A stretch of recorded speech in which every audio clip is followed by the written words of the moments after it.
Hey everyone, this is Leland Bartlett with Rip Roar Training and Consulting, coming back at you with another video. Today I thought we'd look at the cost of refinancing your house. Is it a good idea or not? We'll take a look at some of the scenarios that I have set up, and hopefully you find them useful and informative as well. We'll see you on the other side. Well, the question is a refinance a good financial decision? And I'm going to say right up front, it kind of depends. Let me just take you through some of these scenarios that I set up and see what you think. So we got a homeowner who's got a face value on the loan, $290,000, carrying it for 30 years, 360 months at a 4% annual interest rate, has an annual or monthly payment of $1,384.50, and at the end of that loan, they're going to have paid $208,421.57 in interest. So now they want to refinance. So let's just take a look at scenario here, and then we'll talk about the depends part, because it really does. So here we have the original information, but they're going to terminate the loan in the 8th year, the end of the 8th year, 96th month, okay? At the end of that 98 years, they're going to have paid $85,730 in interest. They're going to refinance the balance of the loan just to keep things simple. And they're going to carry that loan for 30 years, 360 months at a 2.5 interest rate, and they're going to lower their payment by over $400 to $959.43. So at the end of that 30 years, they would have paid $102,575. So when you're looking at value, the first one I was looking at is what I'm paying for my house going up if I refinance in comparison to if I've kept the loan in particular. So let's take a look at that. So the $85,000 on the original loan, the homeowner is going to spend $102,575 on the new loan. So the total cost of buying that house comes out to be $188,305.83, right? So but you compare that to what they would have spent if they kept their original loan, and that's $208,000, over $208,000, or they would have a savings of over $20,000. So in this scenario, it looks like it's a win. But that's in that scenario. What if it was just a 1% difference? The total cost is actually negative. So should the homeowner refinance? Again, that depends. But I want to just take a look at something that it's when the cost of the loan, of the new loan, plus what they spent on the previous loan is greater than. It depends, and it's a timing thing as well as an interest thing. So back to the 2.5% here, is that in that case, the loan's actually going to start costing you more than the actual original interest in the 136th month. Now, if we change this back to the third, or to 3%, it changes its back. It goes negative in the 91st month, and that's why it's a negative $3,000. And I built a graph here that demonstrates that, so you can see where the loan starts coming negative.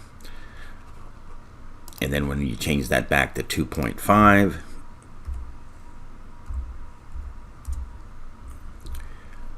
you can see that the graph has reached out to around the 136th point.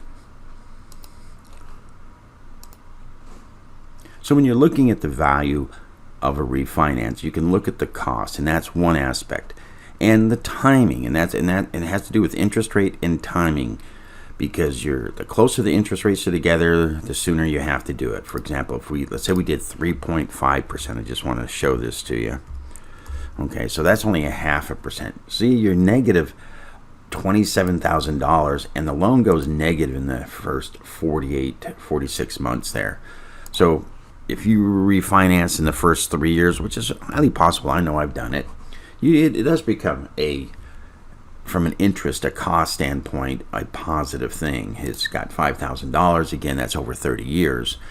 Or actually more than 30 years, because you have the 4 years or 3 years here plus a 30 here, so it's 33 years of savings and $5,000. But I know it's a little more complex than that, so we can take a look at this. And if it applies to you, and I don't mean to make it too complex, but it does affect your overall income as well, because as you have less to write off against your gross income the higher taxes you pay. So in the scenario where we're refinancing in the 96 month at 2.5% interest, our income actually goes down over that same period of the loan by over $6,000. We add closing costs. That's a total negative of $13,000. So it only really lets us come out with about $6,500 in positive savings in this scenario. However, you can look at it this way too. You can add this to your scenario and you can say, well, look, I'm saving $425 a month on my house payment. And over the period of time where I'm not having to pay the other house payment, which is the next 22 years, I'm going to be saving a walloping $112,000 or a little bit more. So I'm going to have actually banked $118,711.40. And that's possible that you can do that.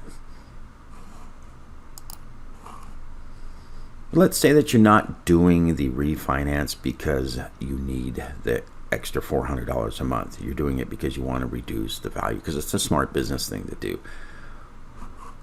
What if you took that $425 and actually applied it towards the balance of your loan?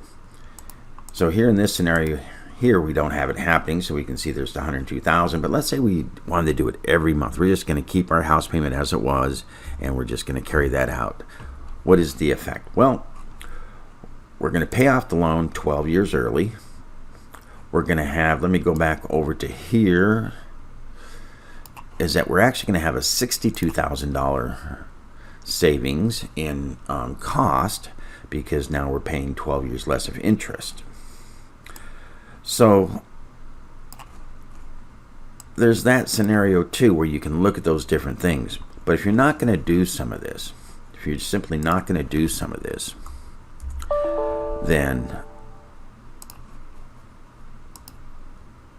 oh, I didn't include zero. That's pretty funny. Okay.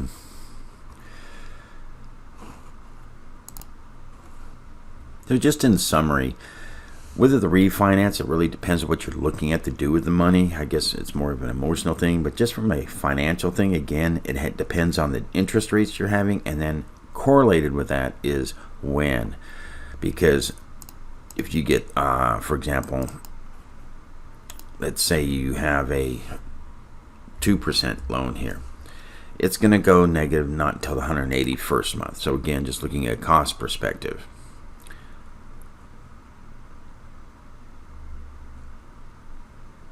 If you're looking in, we looked at the 3.5%, but let's just go back and look at that real quick again and notice that it goes negative in the 46th month. So it really depends on what the reason is for doing it. A lot of people do it because they get that extra disposable income, and that's awesome. So there's no real solid answer. It's just making it an informed decision of your costs and your options. Because like I said, is that if you refinance, one of the, to me, after I got done with this, one of the best reasons to refinance is, especially if you're not hurting on the payment, you just want to reduce costs, is that let's say you don't mind your original payment. One of the best reasons to refinance is to be able to pay down that loan much quicker. And then you're out of that for, sorry for moving all this around. Just going to move this back to the defaults here. And then we'll take this and put it back. So you take that $425 that you're saving, and you're paying off your loan much earlier than you normally would have. So if you have any ideas, if you have any comments, some places that you think I've slipped up here, or if you have suggestions of how to improve this, I sure appreciate that. But I thought that was a very interesting topic here for to look at, because I've been warning about this for years. I have friends in the mortgage business. My parents refinanced their house. I refinanced my house, and when I did that, was very interested in this, and I actually started to work it out, but got distracted and never finished it. And I had the time now, so I thought I'd take a look at this and see if refinance is as big a thing as it is. And I would just say, yeah, it is. Be careful though, because you can go into the negative without knowing it. Anyway, be good, and we'll see you on the next video. I hope you found the video informative and useful enough to leave me some feedback by either liking, subscribing, or commenting, preferably all three. Until next time, I'll see you.